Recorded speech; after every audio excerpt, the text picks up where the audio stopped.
again, why the plagues sent? Because he won't let them go into the wilderness for 3 days to hold their event. Why are you cutting this part out? Where does God tell them to flee when they sacrifice in the wilderness? Why does God then start talking about the plagues for getting them out of Egypt? So when he is briefed on the whole affair and told exactly how it's going to go, how can you say he is oblivious? He clearly was not. And it somehow he was, then did he got himself deceived Samuel? Change the subject all to a totally different matter, I see. Well, I'll play along with you here. Where was Samuel told he was to deceive? By the way, if you feel not telling your enemies all that you have planned is lying, I disagree there. How do you not know that Samuel was telling the truth about using the heifer for a sacrifice someday? As I said, there was no sacrifice. He just anoints David and leaves. End of story. Wrong. I just found out there is a quote calling to sacrifice, quote. Where does it say there was no sacrifice? Aren't you performing taqqiya, lying for Allah, by saying there was no sacrifice? See, now who's lying? Aren't you lying to cover for your own Bible? Where is in this phantom sacrifice? Where is this phantom sacrifice? Nowhere to be found. What does it say when they came? When they came, not after,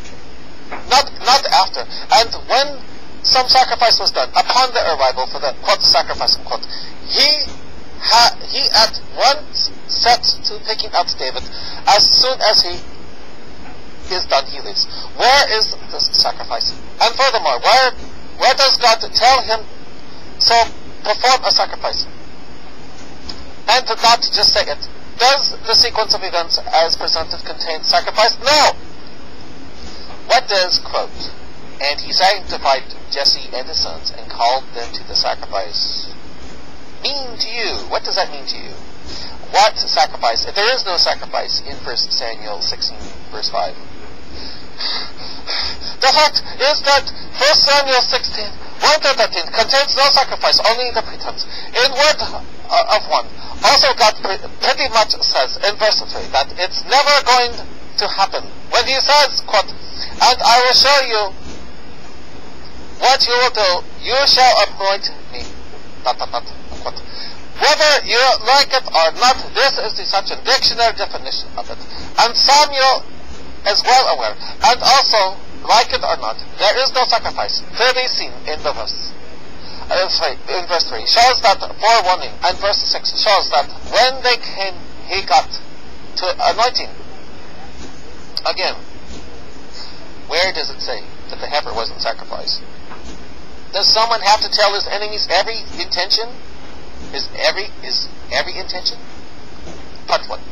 Quote, sacrifice someday, unquote. He said he was sacrificing that day and invited them to it, but doesn't actually sacrifice. The only sacrifice is your imagination, you cannot say he sacrificed when the text doesn't say that. 2. The intent was certainly to mislead Saul and the others as to what was going on. So now you're saying one can deceive without lying. If this is so, what argument do you have against war is deception? After reading it, I discovered that you are wrong by saying there was no sacrifice. For one thing, I just discovered that there is a quote calling to sacrifice, unquote, and you are trying to tell me that that is a lie. How come? Because of surely, had there been a sacrifice, God would have said, quote, sacrifice it, unquote. And had there been one, surely the text would mention the event. But he didn't, and it doesn't, leading one to believe that it never took place. And the verse 3 and 6 present the whole of the event. He called them to sacrifice, but when they came, he instead appointed David and left for Ramah. As this is the way the events are laid out. Again, what does, quote, call them to the sacrifice mean if there was no sacrifice, as you keep desperately hoping so you can believe God lies, allowing it so Muslims can lie, as the Quran says? And how do you not know that God, talking of a heifer for sacrifice, wasn't telling Samuel to sacrifice the heifer? Why didn't God stop his prophets and tell them they should just die, as you say they should have? Why does he instead assist them like with Elisha? What about the fact that while he praises, helps, and rewards them, not once does he say a negative word about what they did to deter you from the same? It does make it seem as if they are to follow in this, that they are to be followed in this. And they aren't the only, you have Gideon and Jael and others and though you try to make excuse, God did command in 1 Kings lies to be told. Well, does God send destroying angels to destroy 2 cities instead of changing all their hearts? God only knows. I mean, why does God do that? God only knows. Again, where does God tell people to lie? They seem to lie on their own accord, and the lying, even though it's wrong, ends up benefiting God's chosen, the Jews. But it says in Judges 5, 24 to 27, it says, most blessed among women is Jael. What about that? My point is, you condemns what people, you condemns what these people did, but it seems in the Bible that these people are praised and never criticized for what they did. So what should I think of you who follows it? Do not have a double standard and act as if you are more trustworthy than me. So what then is your response to all this and to all that? I still say what they did was wrong because they were bearing false witness. But God said to the brothers of Joseph, you meant it for evil, but God meant it for good. In other words, God works all things to his glory. And nowhere can I find it in the Bible, like in the Quran, where God tells his followers to lie. They seem to lie on their own accord. And even though it's wrong, God uses it for good, usually for the benefit of his chosen, the Jews. So what I'm saying is that if I can't be trusted, neither can you.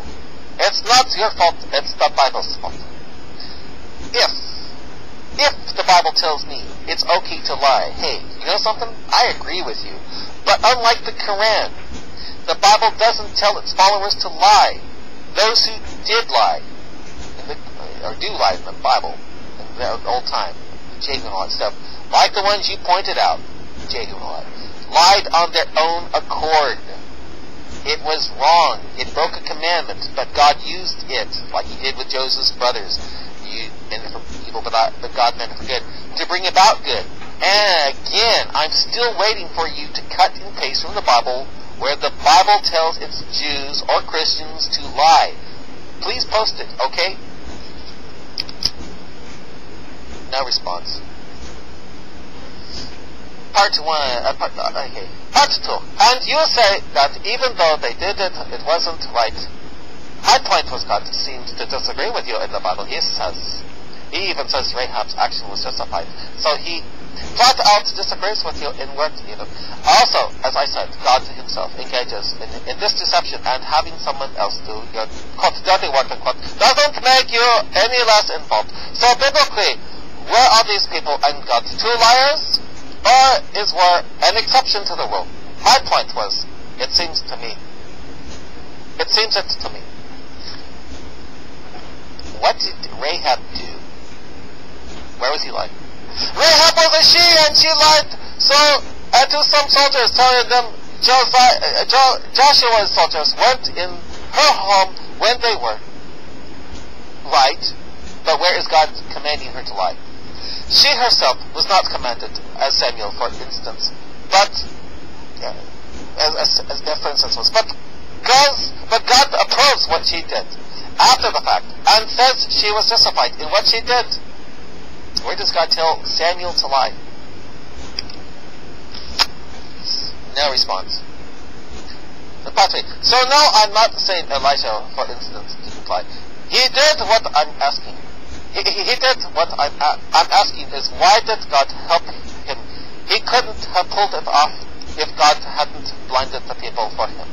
Another question is, does this mean that this wasn't because of extreme circumstances, Elijah was a liar in general? Is everything he said otherwise in the Bible suspect? Is he now untrustworthy? Are those who follow the Bible then you also untrustworthy? Where did Elisha lie? Where did he lie? I'm assumed you to know. It was in 2 Kings 6, 18-20. And God helps him do it too. Notice though, that it's not God telling Elisha to lie. All God does is provide the blindness of Elisha's enemies. Again, where does God tell Elisha or anyone in the Bible to lie?